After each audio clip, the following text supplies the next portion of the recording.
1 mole of diatomic ideal gas with an initial temperature of 25 degrees C and a pressure of 1 atm is expanded adiabatically and triple in volume. Find A. The work done by the gas. B. The change in the internal energy of the gas. The gas is expanded and the volume change to triple of the initial volume. So we can write the final volume V2 equal to 3 times of the initial volume V1. The ideal gas we consider now is a diatomic gas. Therefore, the CV value or the molar specific heat at constant volume is equal to 502R, where the R is a gas constant. And the Cp value or the molar specific heat at pressure constant is equal to 702R. And the specific heat ratio gamma, which is equal to Cp or Cv, will takes the value of 7/5. The thermodynamic process of the gas when it expands is an adiabatic process. Therefore, the Q is equal to 0. There is no heat flow into the system or from the system. And based on the first law of thermodynamics, then we'll have W equal to negative of the internal energy change. Delta ETH is the internal energy change. W is the work done. So we get this from the first law of thermodynamics by setting the Q equal to 0. The first part of the questions wants us to find out what is the work done by the gas if the process is a adiabatic process. So we can use this formula to find out the work done by the gas. Where in this formula, P1 refer to the initial pressure, P2 refer to the final pressure. Similarly, V1 is the initial volume and V2 is the final volume. And this initial pressure is given as 1 atm. And then V1, V2, P2, all we do not know. So that means we need to find out what is the relationship between the P2 and P1 and the V2 and V1. We know that the V2 is equal to 3 times of V1. So that means the key now is that we want to know what is the relationship between the P2 and the P1. We can use one of the formula that applicable to the adiabatic process in this list to find out the relationship between the P2 and the P1.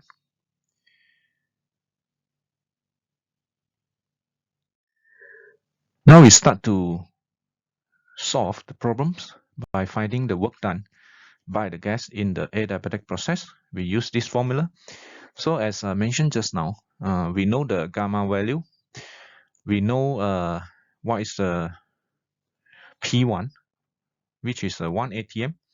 So that means we need to know what is the relationship between the P2 and the P1. The relationship between the V1 and V2 also we already know because V2 is equal to 3V1 because the gas expands and the volume becomes 3 times larger. To find the relationship between the P2, V2, now we choose this formula that valid for adiabatic process, which is P1, V1 to the power of gamma equal to P2, V2 to the power of gamma. So the subscript 1s refer to the state, initial state, and subscript 2 refer to the final state. We change the P2 as a subject, then we'll have the P1 multiplied with the ratio of V1 over V2 to the power of gamma. We can now substitute the ratio for the V1 over V2, which is 1 over 3, because the final volume is 3 times of the initial volume. So we have 1 over 3. But 1 over 3 is 3 to the power of negative 1. So that means this part we can write as a 3 to the power of negative gamma and multiply with P1. So this is equal to P2. And we call these equations as equations number 2. Now we substitute equations number 2 into equations number 1. Then we have this P2 is equal to 3 to the power of negative gamma times the P1. And the V2 now we change it to 3 times of the V1. Then we have these expressions for the work done of the gas in the adiabatic process. Now we factorize the P1 V1. So we have 1 in the first term. And in the second term, this 3 to the power of negative gamma. And here there's a 3, which is a 3 to the power of 1. Therefore, we combine these two together, we'll get the 3 to the power of negative gamma plus 1. But in the questions, we have only the value of the P1, which is 1 atm. We do not know what is a V1. Therefore, we cannot get the W without the value of V1. So what we can do is that we apply the equation of state or ideal gas law to change the P1 V1 to the nRT1. But the n is equal to 1, the number of mole equal to 1. Therefore, this P1 V1 can be changed to RT1. R is a constant, gas constant, we know the value, and the T1 is 25 degrees C.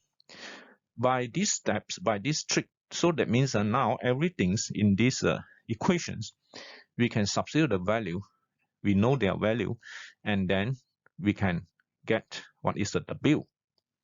So now we do the value substitutions, where the gamma equal to 1.40, which is 7/5 for the diatomic gas. R is 8.31. T1 is 25 degrees C. In Kelvin, it is 298.15.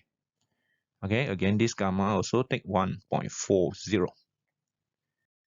So now we have the answer for the work done by the gas is 2,203 joule. Now this work done value takes the positive value because the gas is expanding.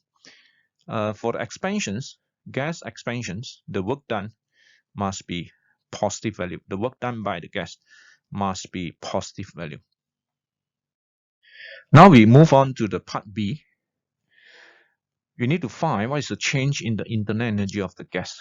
And we apply the first law of thermodynamics because the Q equal to 0 for adiabatic process. Then we set this as a 0, then we have the internal energy change equal to negative of the work done. But the work done value we already obtained in the part 1, which is 2,203 joule. So we substitute inside here, we'll get the negative of the 2,203 joule.